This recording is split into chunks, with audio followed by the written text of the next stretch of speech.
What's up, everyone? It's Cannan, and welcome back to another video of RWBY Alternate Realities. This is part 5 of What If Yang Was a Saiyan. We got a lot to go over because this is a pretty big lore dump, in a way, in this episode. First off, check it out. Me and Jess got the RWBY Halloween shirts. Very nice shirts. First shirts in a while that Rooster Teeth has put out that we really liked. It's that real soft fabric. It's nice. Great for the holidays coming up. Please remember, Halloween Gameathon will be going on just like it always does. The entire month of October will be scary games and spooky related videos. I'll probably wear this. Like, we're gonna have to wash it a lot because I'm probably gonna wear this just to the whole month just to go with the theme. So don't worry, we'll be washing it. All right, so let's get into it. Don't know how long I'm gonna record because I'm really tired. This was supposed to go up on Friday. It's going up on Saturday instead because we got home really late Thursday night. I had to work the very next day. Just didn't have time. I was too tired. I'm tired tonight, but wanted to get this out because, yeah, I know you guys are looking forward to it because this series is actually doing better than I thought it would. But let's get going. So the events of the last episode was the fall of Beacon. A lot of things still went the way it did in the original show, though Yang did not lose her arm. She was injured, however, to the point where she actually may have a lifelong injury in her arm to where if she uses it too much, it's pretty much crippling pain. It's pretty much like nerve damage in some ways. RWBY has not yet left for Mistral, and unlike in the original show, Blake did not run away. Because, like I said, this is a stronger, more, I don't want to say negative Blake in a way, but she has followed Yang back to Patch to kind of see if she can learn where Yang's strength comes from. Because as of right now, she still thinks Yang is a Faunus, and she wants to see if she can learn how to be as strong as Yang so she can use that for her own means. So as of right now, Blake sees Yang as not a tool, but like almost a gateway to finally taking out Adam. Adam was severely injured at the fall of Beacon because Yang wrecked him pretty well. So he's off recovering. Kira and Penny were still lost at the fall of Beacon, and RWBY is still dealing with that like she did in the original show. Now, in this version, Gia comes to Patch because she knows Yang is there, and she is still overly pissed that Yang once again went off without thinking. She used way too much energy. She exposed herself, not in the way you're thinking. She exposed herself to the world of what she is, kind of. And a few people took note of that, including, you guessed it, Ironwood. But Ironwood will come much later. And so she comes to once again start training Yang. But this time, she's got help in training Yang, and that is, of course, Yang's father, Tai. They want to teach her pretty much what Tai taught her in the original show, which is to fight smarter. Don't go headfirst in using everything you've got right away because you're backed into a corner. All you've got left is your brute strength, and that's only going to get you so far until your body just gives out. Especially if she uses the Gia Fist, which takes even more of a toll on her body. So, of course, Yang's like, I don't need more training. I need to do this. I need to do that. I need to find out, who caused this because they put RWBY in danger and all this and all that. And they're like, no, you're not going anywhere. You're going to stay here and you're going to train or you're going to get yourself killed. And so, of course, this whole entire time, Blake is hiding in the trees or in the bushes, just watching, though Being a seasoned martial artist, Gia knows she's there, but she knows Blake poses no threat, so she ignores her for now. And so Yang's training begins, but the more she trains, the more her arm gives her issues. And so Ty decides to get a hold of a friend of his, you guessed it, James Ironwood. Now, I'm going to start building up a story for Ironwood that a subscriber gave to me, and I will put in the description their name for giving me this idea, because right now I am so tired I can't remember the name, but I do know who they are. They follow me on Twitter and all that, and they're also a huge Dragon Ball fan like I am. So you know who you are. Um, when Ty contacts Ironwood, Ty says, both my daughters were involved at the fall of Beacon, and one of my daughters got severely hurt. And Ironwood pretty much puts two and two together who it is. So he decides to start a project that could produce beings with that kind of strength. It's going to take some hard work and it's going to take a lot of trial and error, but he is determined to do that because this is really the beginning of Ironwood becoming paranoid and thinking everything is out to destroy the world, and he potentially sees Yang as a threat to all of Remnant. But as of right now, he's not fully hit that downturn. And so Ty tells him what's going on. And so Ironwood gets a hold of, you guessed it, Pietro, to come up with kind of a gauntlet that Yang can put over her arm that will keep her from hurting, but find a way that she would pretty much still be able to generate energy through it. They don't know anything about that, but if you watch Dragon Ball, characters are able to still generate energy if they're wearing gloves or anything like that. So anything like this Yang would be able to use. So yes, this is kind of a way to get Yang to still wear something like her prosthetic from the original show. It's just that she has not lost her arm. It's just that she needs it to be able to fully use it without dealing with crippling pain. And so they start production on it. So while that's being made, which Ironwood is doing this as a favor to Ty, but Ty doesn't know that this is the start of Ironwood having an ulterior motive to helping Yang. Sorry guys, my eye is burning because I'm so tired. So the training continues. It goes on for weeks and weeks. Blake is watching the whole entire time, and she's pretty much just surviving on water from the local springs and hunting for food. But one night, Yang comes out, just to have some time to herself. And she senses someone is watching her, and it doesn't take her long to find Blake. And she's like, "What are you doing here?" And Blake pretty much explains, "I want to learn about your power. I want to learn it for myself so I can have a better chance of defeating Adam." He's like, "Well, why don't you just train with me?" And she's like, "Well, I don't play well with others."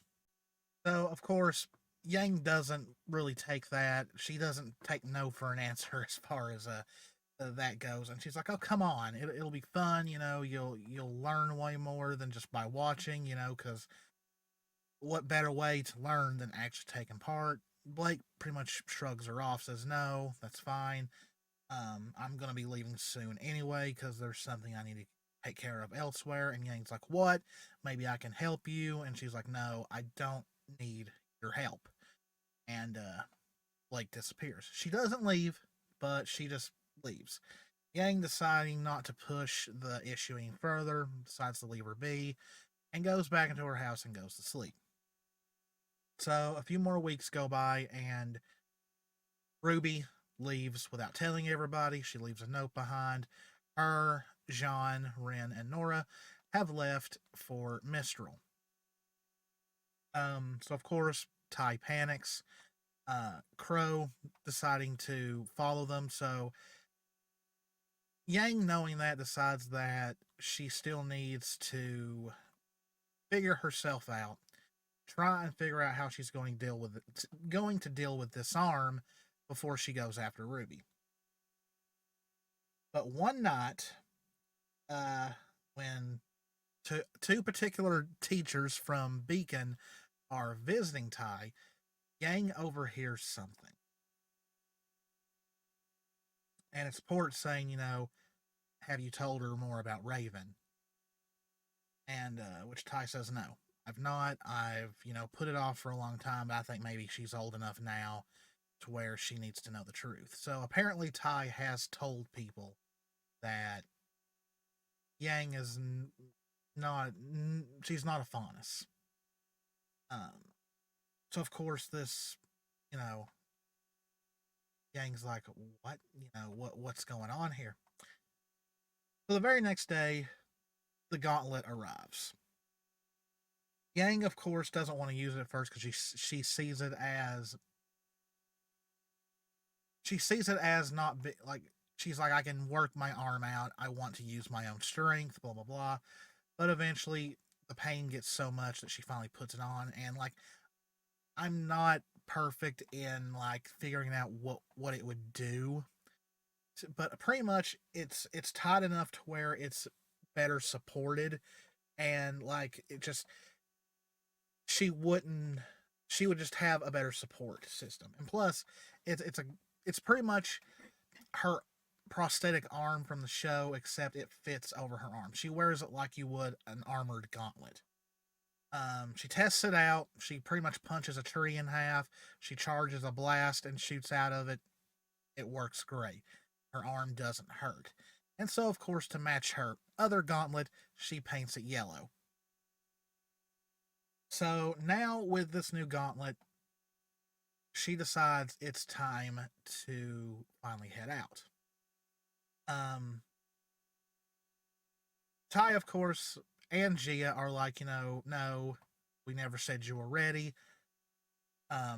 So of course, that night, Yang finally confronts Tai. Says, tell me about Raven. Tell me about my mom. And Tai is pretty much like, you need to hear this from her. And so she's like, well, you told me she's in Mistral, right? Well, that's where I'm going then. And he's like, I know I can't stop you. I know Gia can't stop you. Just please remember what we taught you. She's like, I will. So she walks outside and there's Blake. Blake's like, so you're finally heading out of here, huh? And Yang's like, yeah, what are you going to do? And she's like, I'm going back home for right now to Menagerie because I've got this sinking feeling that my parents could be in danger. And he's like, do you want me to go with you? Like, no, just go figure out what you need to figure out. I'll figure out what I need to figure out. Turns and says, maybe we'll see each other again. And Yang's like, count on it. I'll come find you if I have to. Blake gives a little smirk, says, I'm sure you will, and leaves. So the very next day, Yang puts on her new outfit, which, yes, is her volume 4 through 6 outfit, and takes off flying toward Mistral. So, of course, it does not take her very long to get there. Raven automatically knows that Yang is in Mistral because she can sense her.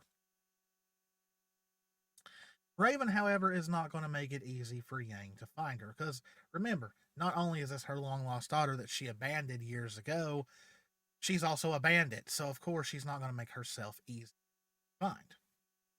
So she gathers some of her men and women and tells them, go here, look for a girl who fits this description, and antagonize her. Doesn't tell them anything. Doesn't tell them that it's her daughter. Nothing. This is kind of a test to see how strong Yang has become. But pretty much, Yang finally finds a gas station, and she stops in for a bottle of water, and of course, one of Raven's people is there. Pretty much the same thing happens like it did in the show. He tries to get fresh. She punches him right in the face, holding back, of course, and sends him flying out of the store. Um, but then, of course, pretty much the same thing that happened in the show. He overheard that she's looking for someone, and this is probably the only member that Raven gave any indication to that they're going to be looking for her. So, of course, he leads her into a trap, and Yang makes quick work out of all of them, of course, more so than she did in the actual show. And of course, before the fight, they're like, the camp's that way. Yang's like, okay, got it. And since Yang made pretty much quick work of them, that is an easy pass for Raven's test, and Yang is allowed to walk right into the camp. Now, Weiss is not here in this version. She has left Atlas at this time, but since Raven was pretty much preoccupied with Yang showing up, she decided to not worry about Weiss or anything like that, or anything of the Schnee Dust Company coming into Mistral. So Weiss actually makes it safely to Mistral and starts making her way to Haven on her own. So Yang walks into camp, and Raven reveals herself just like she does in the show. And pretty much the same interaction. Did you have to be so hard on them? They attacked, they started it. Well, you certainly finished it. But Raven knows that she's got a lot of explaining to do. And so she calls Yang into her tent. Very welcoming, this version of. And so they sit down, and Yang notices that Raven has a tail just like her. And she's like, okay, tell me what, because Dad made it very obvious that I'm very different. Tea is served, some snacks are served, because, Yang is hungry as well. And so Raven decides to tell her everything. He says, well, for one, you're not a Faunus. I'm not a Faunus. We're actually aliens. Yang's like, what? And she tells her everything. Says, you were born on a different planet. You are what is known as a Saiyan, or half Saiyan at this point. Pretty much, and tells her that I left the planet years ago when things got rough. Came here, considered taking over the world, but decided not to. I ended up meeting your father. Boom, you were born. It's Saiyan nature to leave the child until they get strong enough to come, and then the parent trains them. Of course, Yang is like, she doesn't want to. She of course she doesn't believe this. This is a woman that abandoned her years ago. So she's like, this is bullcrap. You're lying. He's like, oh really? It's bullcrap. You're constantly hungry. You're stronger than pretty much anyone else on this planet. And admit it. You love to fight. It's in your blood. Yang can't deny that. That you look just like me. Like you're pretty much a copy of me. Your eye color is just different. And like deep down, Yang still wants to deny it, but she knows she can't. She knows that Raven is telling the truth, that she is from outer space, pretty much. It's like, fine, I'm an alien. So, and now I'm here. Now what? Raven says, I'm going to train you like a Saiyan is supposed to be. And Yang gets very mad at this. She stands up and she's like, no, Gia is my master. Why would I ever give you any kind of satisfaction of letting you train me? And she says, if you don't let me train you, help you reach what you're fully capable of, RWBY is going to die. Yang's taken aback by this. Like, what? What do you mean? Like, are you threatening my sister at this point? Because Yang thinks the only one stronger than her maybe is Raven. She's like, no, there is someone on this planet that is stronger than me, that has the most evil intentions, and she's on a crash course with Ruby. And if you don't do something, her, that snotty little heiress, and your new little girlfriend are going to die. And of course, Yang blushes this, but she's like, what does Weiss and Blake have to do with this?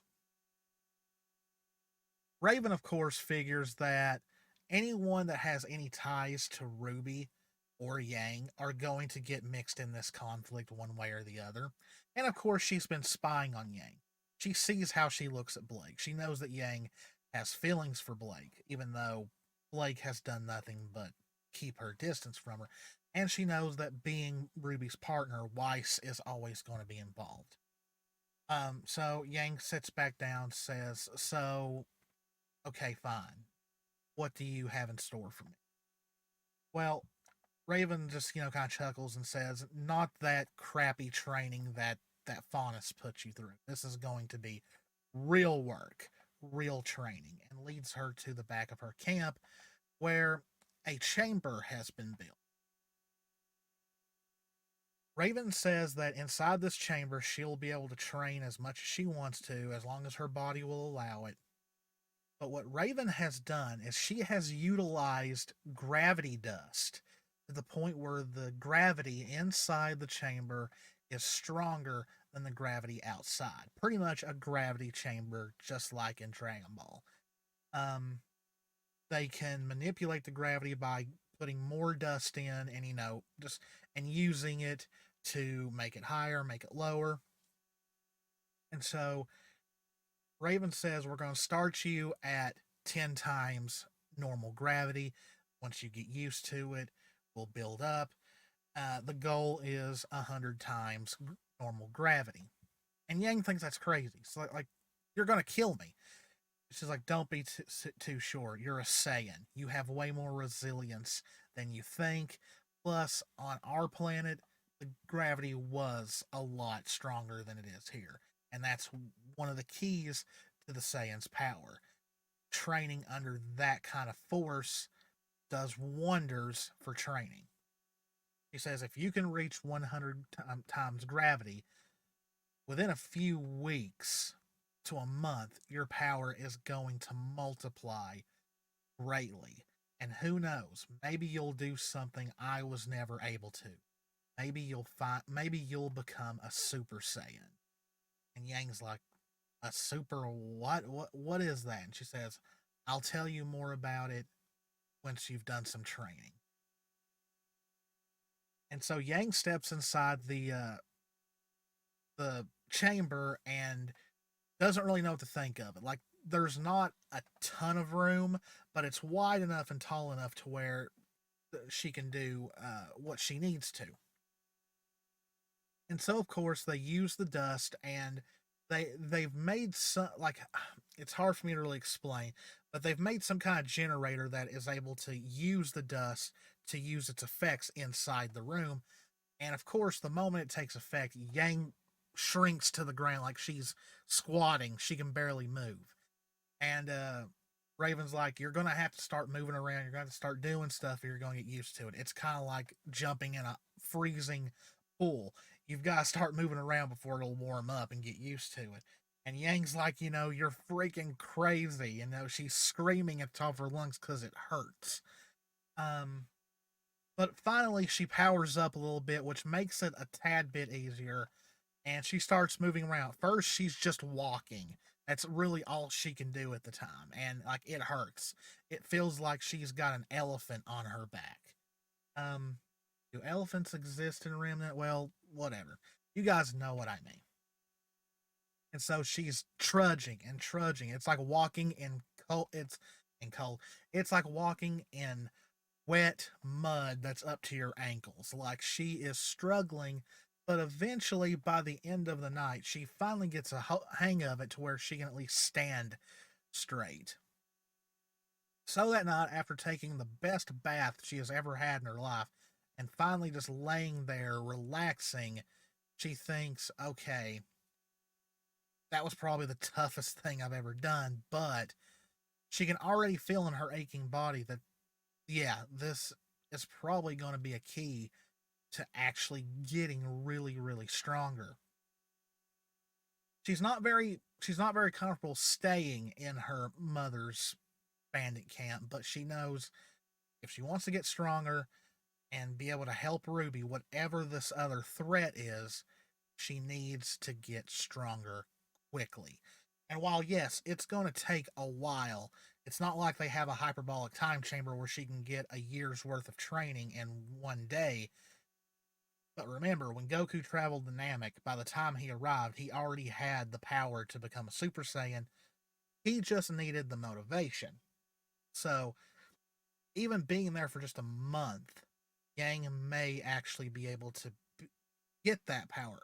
Get that power. Now, remember, we're not at Dragon Ball levels of power here. It is going to be a little bit more subdued because if Yang was as strong as Goku was by the time he arrived on Namek, she would literally not see anything as a threat. She would literally be able to walk over everything. So power in this is going to be nerfed a little bit. Um, but the days go on. Yang spends hours and hours and hours a day training to the point where sometimes they have to stop the gravity dust, go in and drag her out. She to the point that she's exhausted. Um, Raven actually has people make her copies of her outfit because there's some days where it's in tatters because of the training she's been doing. She also uses this opportunity to get more proficient with the Gia Fist, where during when she fought Adam, she could only times it maybe by 2, 3 if she was pushing it.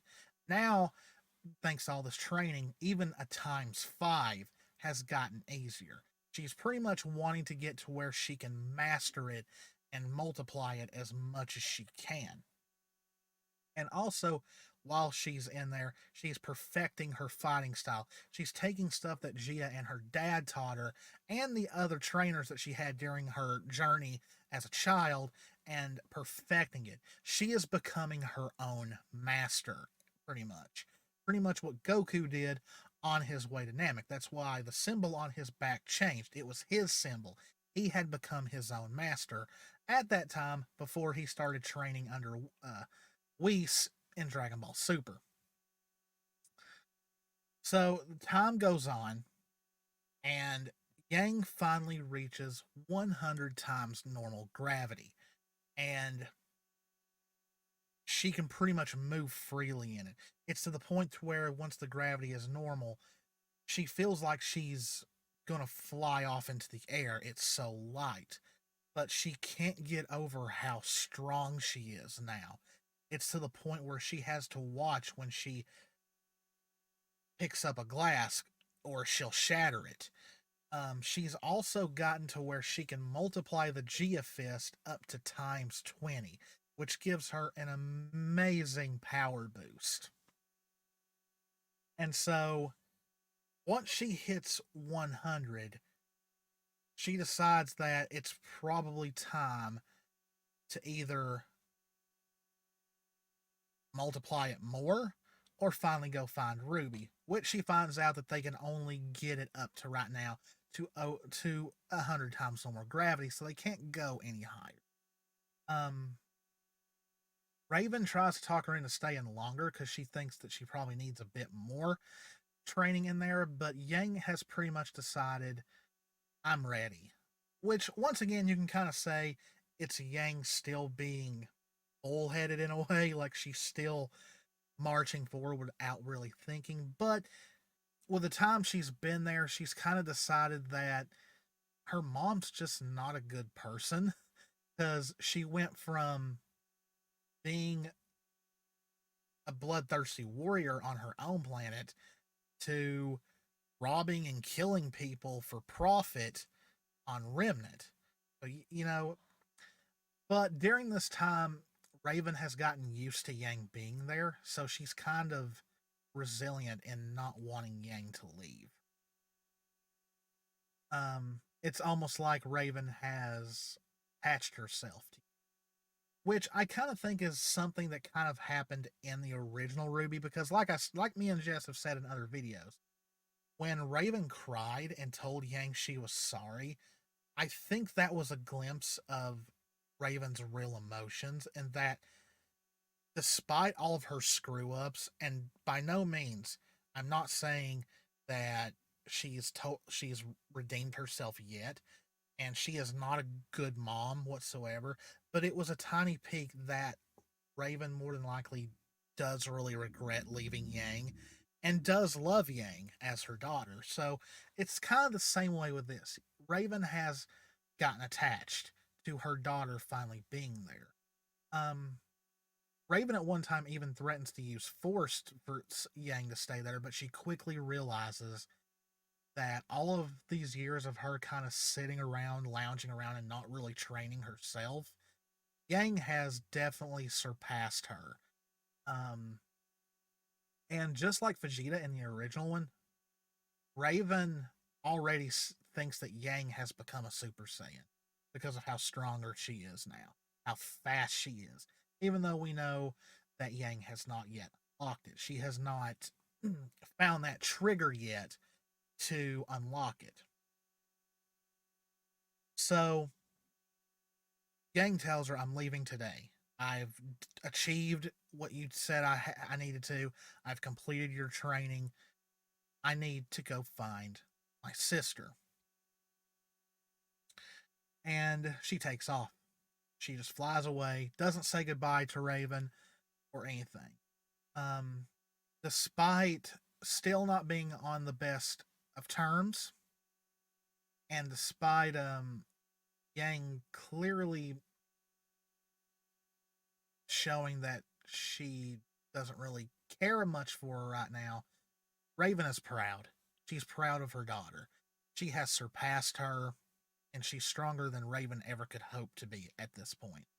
Because, like I said, even though Raven was stronger than Yang when Yang first showed up, Raven has not really been training. She has just been coasting off the strength she already had from when she first came to Remnant. She might have trained a little bit when she was still a little bit younger after taking over the bandit tribe, but for the last good few years, she's not been training. She's been sitting around, um, enjoying the fruits of her bandit clan's labor. So Yang takes off, and she decides she needs to visit her dad after being gone for a good over a month and see if he's heard anything about Ruby. So she lands in Patch, and she goes in and finds her dad with his Y, of course. Y is happy to see Yang. He jumps in her arms, and she almost squeezes the poor dog to death because of her newfound strength. Um, and so she asks, "Have you heard from Ruby?" And he says, "Well, she writes me every now and then, and Crow has been keeping an eye on them. They're actually in Haven right now, but they've kind of been they're waiting on to hear more from Crow's contacts for more help from other huntsmen and huntresses." And then that is when she sees a news report on TV that the Belladonnas in Menagerie are under attack. And she knows right away, Belladonna, that's Blake's last name, what's going on. And apparently, the White Fang have attacked, and it's being led by Adam Taurus. So she quickly looks at Ty and says, "Last time you heard from Ruby, when was it? Is she okay?" And he's like, "I got a letter from her just a couple of days ago. They're fine. They're staying at a place there." She says, "Okay, Ruby is okay. She doesn't need me right now. I'm heading to Menagerie." And so Yang takes to the air. She doesn't exactly know where Menagerie is, but her dad told her it's to the south. It's an island. She pretty much figures once she gets close enough, she'll see the smoke. And she takes off. Not going to take her very long to get there because at this point she's faster than anything else on the planet. And that is where we are going to end. Next episode, Yang will show up in Menagerie.